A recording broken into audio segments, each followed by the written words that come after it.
So let's take a look at what we're going to be expecting for the day on our Euro GBP.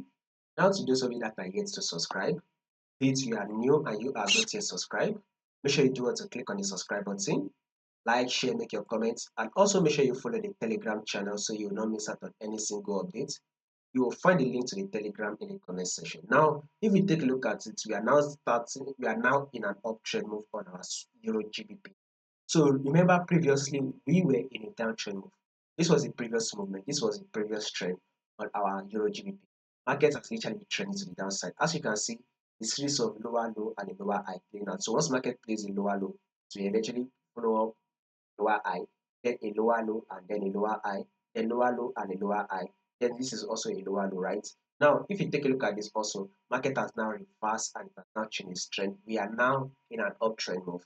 Now, this is the movement right here, guys. This is the first high that market did out. Then here comes the higher low. Market is now able to push up again to form a new higher high.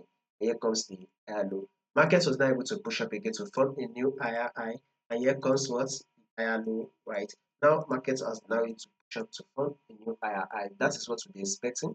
A new higher high is what we are going to be expecting on Euro GBP. Now, let's zoom it out right here. So, guys, so if this is the impulse move, then here comes the pullback. This is also another impulse move. Then expect your pullback. After the pullback, just a little bit of a pullback, guys. After the pullback, another impulse move. So, a bullish move for the day is what we are going to be expecting on our Euro GBP. So subscribe in order for you not to miss out on the next update.